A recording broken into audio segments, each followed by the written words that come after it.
Gaming कर रहे हैं। अब यहाँ तक कि टेक्नोलॉजी डेवलप्ड हो गई है। और अगर उसकी बात करें आप कि ऑगमेंटेशन टेक्नोलॉजी जो है, augmentation technology in the sense कि आप एक कैमरा लगा लेते हैं अ, अपने फेस पे, और आपको लगता है आप फिजिकल वहाँ पे अवेलेबल हो। ठीक है। यहाँ पे जो हम गेमिंग की बात कर रहे हैं न्यूज़ में इसलिए है दोस्तों, क्योंकि जो जीएसटी काउंसिल की मीटिंग आई, काउंसिल की जो मीटिंग हुई उस पे जो है कि जीएसटी लगाया गया, 28% के आसपास जो कि लगाया गया। यहाँ पे हम देखेंगे कॉन्सिक्वेंसेस क्या है और इसके क्या रीजन हो सकते हैं।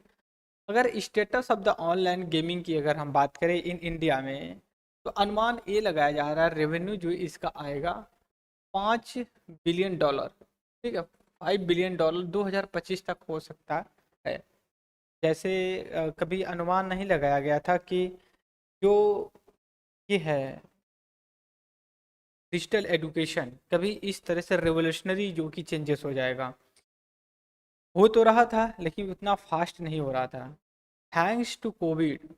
ठीक है, कोरोना को की धन्यवाद करते हैं कि उसने इस तरह से पुश किया कि 70% 80% जो है कि लोग जो कि ऑनलाइन फैसिलिटी अवेलेबल करवा रहे हैं और लोग जो कि ले भी रहे हैं।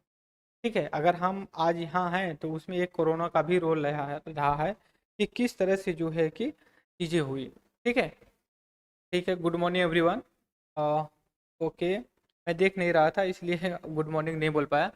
तो यहाँ पे जो हमने ऑनलाइन गेमिंग की बात कर रहे हैं, तो हमने कहा कि $50 बिलियन के आसपास जो है कि ये इंडस्ट्री बन जाएगी 2025 तक।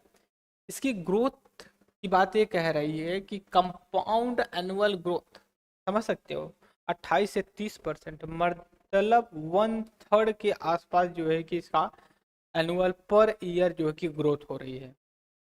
जैसे मान लीजिए आज 2023 है और 2024 तक, ये अगस्त है, अगस्त 24, ये मान लीजिए आज 100 रुपये की ये इंडस्ट्री है। कल या फिर नेक्स्ट ईयर जो है ये जो है कि आपका 130, मतलब समझ सकते हैं इतनी तेज़ी से बढ़ रही है। और 2 ही से 3 साल के अंदर ये डबल हो जाएगी। ठीक है, ये दोगुनी हो जा रही है। राइट।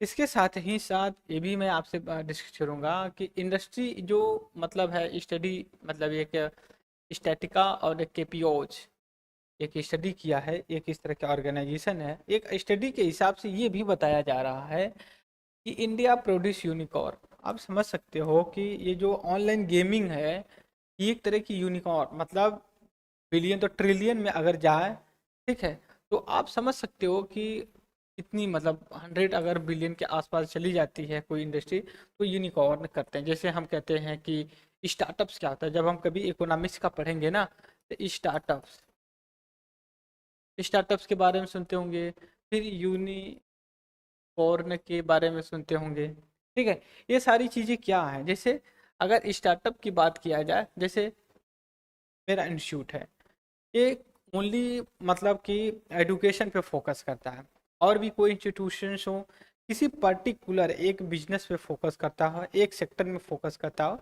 उसको स्टार्टअप बोलते हैं। ठीक है, स्टार्टअप जैसे मान लो एजुकेशन सेक्टर में होता है, एग्रीकल्चर सेक्टर में होता है, या अदर सेक्टर में होता है यूनिकॉर्न। लेकिन ये मैक्सिमम अगर कैपेसिटी यही स्टार्टअप का, मान लीजिए कि आज 10 रुपये है, कल 100 रुपये या 100 बिलियन के आसपास पहुंच जाए, तो एक मैक्सिमम रेवेन्यू के पास पहुंचेगा, तो उसी स्टार्टअप को यूनिकॉर्न का नाम दे दिया जाता है। क्योंकि यहाँ पे मैं बात कर रहा हूँ ऑनलाइन गेमिंग का, ऐसा अनुमान लगाया जा रहा है कि आने वाले समय में एक मेजर यूनिकॉर्न के रूप में निकलेगा ऑनलाइन गेमिंग। ठीक है, जैसे बहुत सी गेम है, dream sport game, 24x7, PMPL, ये सारे क्या है, ऑनलाइन गेमिंग है एप्लीकेशन। अब ऐसा नहीं कि आप पढ़ाई लिखाई छोड़ करके यहाँ पे मैं नाम मेंशन कर रहा हूँ तो आप जो है कि क्या करके आप गेम खेलना शुरू कर दीजिए। इसके बाद अगर ऑनलाइन गेमिंग की अगर बात करें कि इसका कॉज क्या है, कॉज किस तरह से होगा, किस तरह से पेनेट्रेट कर रहा है अराउंड, आप 48.7% के आसपास एक स्टैटिकल डाटा के हिसाब से लगभग एक्सेस है लोगों का। अगर 100 1.45 जो कि करोड़ लोग हैं अगर इंडिया में, तो आप इसका 48% जो कि लोगों तक एक्सेस है। आपको पता है कि इंडिया में मोर देन 50%, 50% से ज़्यादा जो कि यंग हैं, मतलब उनके अंदर डेमोग्राफिक डिविडेंड या इस तरह की कुछ चीज़ें की जाती हैं। Good morning everyone. ओके, मुलायम। और इसके बाद जो यहाँ पे बातें की जाती हैं कि भाई ऑनलाइन गेमिंग के लिए लगभग हमें पता है कि जो हमारे पास यूथ हैं फ्रेंड्स, पे मैं बात कर रहा हूँ इंडिया का। भाई हालांकि अभी सेंसस नहीं हुआ है, जब हमारा सेंसस होना था 2021 में नहीं हुआ। जब भी होगा मुझे लगता है कि 2024 के इलेक्शन के बाद ही सेंसस वगैरह किया जाएगा। जब भी किया जाए, अगर किया गया होता तो ऐसा अनुमान लगाया जा रहा है कि 1.4 करोड़ लोगों के आसपास। तो इसका जो है कि 50% आसपास जो कि लोगों के पास ऑनलाइन गेमिंग जो है कि अवेलेबल है। ठीक है, तो आप समझ सकते हो कि जिस कंट्री में अगर 100 लोग हैं, मान लीजिए एग्जांपल, इसके मोर देन 50% लोग यंग हैं। यंग इन द सेंस कि वो 18 साल से लेकर के 45 या 50 ईयर तक के लोग हैं। ठीक है, आप कहेंगे कि यार 40 साल के बाद कौन गेम खेलता है? नहीं खेलते हैं सर, बहुत से लोगों को देखेंगे तो लोग खेलते हैं। 50-55 तक कोई बड़ी बात नहीं होती नई चीज़ सीखने के लिए। हमेशा लोग एक्साइटेड होते हैं, ठीक है, सीखते रहते हैं। ओके, तो यहाँ पे जो इस होती है ना, जो ये होती है, मतलब मैंने 45 ही लिखा है, आप 60 तक कर दे इसको। डेमोग्राफी डिविडेंड के रूप में, डिविडेंड के रूप में जानते हैं। मतलब वो पॉपुलेशन जिसके अंदर कैपेसिटी होती है इकोनॉमिक में कंट्रीब्यूट करने के लिए, लेकिन जो 60+ होते हैं उनको गैरियाटिक या फिर डिपेंडेंट पॉपुलेशन के रूप में दिया जाता है। हालांकि मेरा मानना है कि ये कैलकुलेशन बहुत गलत है। मैं भटक नहीं रहा हूँ अपने टॉपिक ऑनलाइन गेमिंग से, बस एक्स्ट्रा या फिर वैल्यू एडिशन बता रहा हूँ।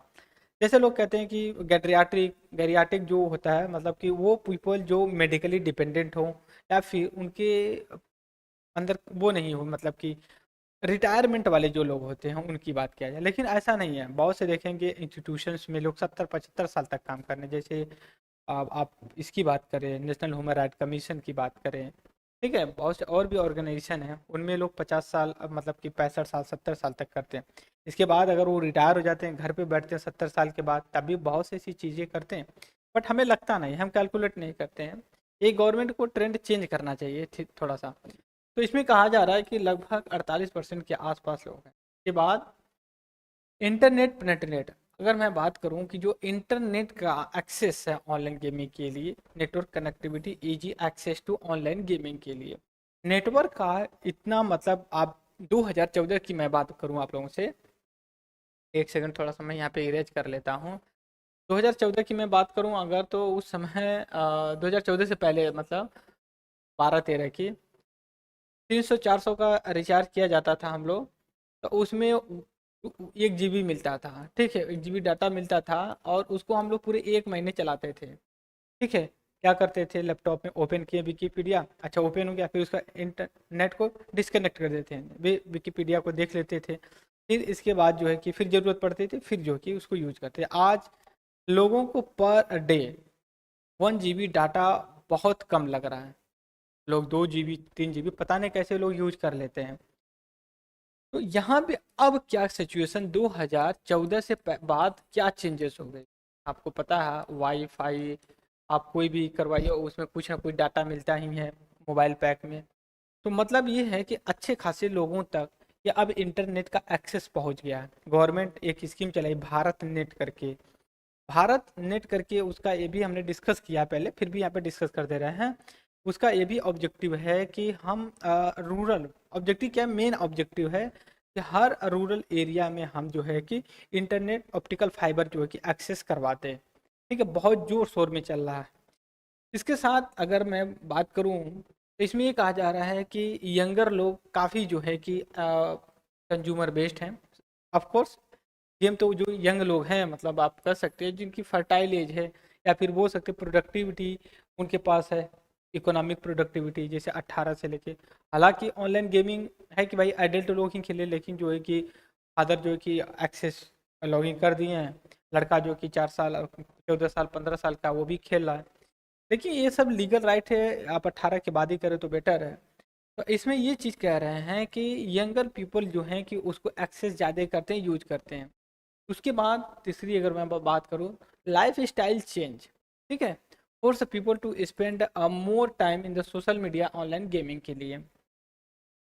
देखिए लाइफ स्टाइल चेंज हो जाती है। आप मेट्रो में अगर ट्रेवल करते हैं तो ट्रेवल करेंगे, देखेंगे सब लोग अपने मोबाइल में बिजी हैं, ठीक है। इनफैक्ट अब लोकल ट्रेन में अगर जर्नी भी करें या फिर कहीं अगर मेल वगैरह पे जो ट्रेन होती हैं एक्सप्रेस सुपर फास्ट होती है, उसमें भी अब लोग एक दूसरे से बात नहीं करते हैं, मोबाइल में रहेंगे। उनके साथ जो है कि किसी और के साथ चैटिंग करते हैं व्हाट्सएप पे। लेकिन वही व्यक्ति अगर जिससे चैटिंग कर रहे हैं, अगर वही फिर आ जाओ उनके फिजिकली अवेलेबल, तो उससे बात नहीं करेंगे, फिर पता नहीं फिर किससे बात करेंगे वो लोग। तो ये कहने का मतलब जो लाइफ स्टाइल है उनका चेंज होता है। ज़्यादा लोग सोशल, मतलब एक तरह से मेरा मानना है कि लोग सोशल जो मतलब इन्वायरमेंट है उससे कट करके एक इंडिविजुअल प्राइवेट मतलब चीज़ों को लेकर के मूव ऑन कर रहे हैं, ठीक है। उनका मतलब ज़्यादा से ज़्यादा यही चीज़ है कि जो सोसाइटी ग्रुप बैठी है हमेशा लोग फ़ोन में घुसे रहते हैं।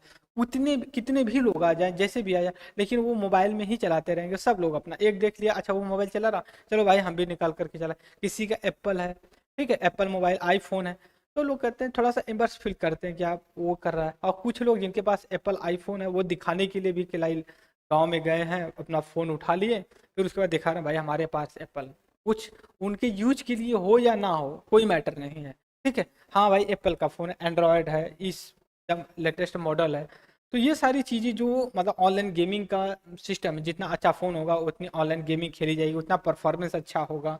ये सारी चीज़ों को लेकर के तो इस वजह से लाइफ स्टाइल आपकी चेंज होती है। एक चीज़ और मैं बता, हो सकता है सोशल बाइकआउट का भी एक दिन वर्ड आ जाए, ठीक है, सोशल गेमिंग। इसके बाद family setup, rising trend nuclear family, less interaction with the family members, use online gaming to free from the boredom। हमेशा एक चीज बात की जाती है, यूपीएससी ने सवाल भी पूछा था कि ज़्यादातर लोग न्यूक्लियर फैमिली को प्रेफर करते हैं, जॉइंट फैमिली या ग्रुप फैमिली को नहीं है। हिंदू धर्म की अगर मैं बात करूं स्पेशली करा जाए तो उसमें ऐसा लोग कुछ लोग डेफिनेशन देते हैं, 5 पीढ़ियाँ 3 पीढ़ियाँ एक साथ खाती हो, एक चूल्हे का बना हुआ रोटी हो। तो वो अलग चीज़ है डिबेटेबल। लेकिन मेरा जो यहाँ पे सवाल है कि ऑनलाइन गेमिंग से जो मतलब इस तरह के ट्रेंड निकला न्यूक्लियर फैमिली का, भाई क्या रहे जॉइंट फैमिली है, कम से कम जॉइंट फैमिली में तो 20 लोग तो होंगे ना, 2 दर्जन के आसपास।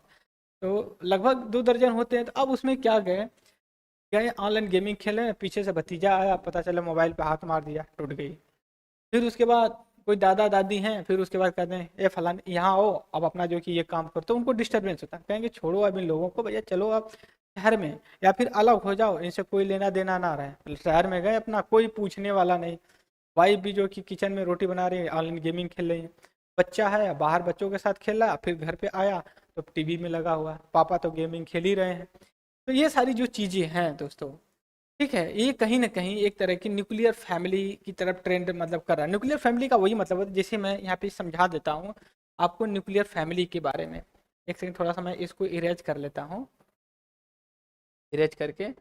न्यूक्लियर फैमिली जैसे मान लीजिए कि दादाजी हैं, ठीक है, यहाँ पे दादाजी लिख रहा हूँ मैं।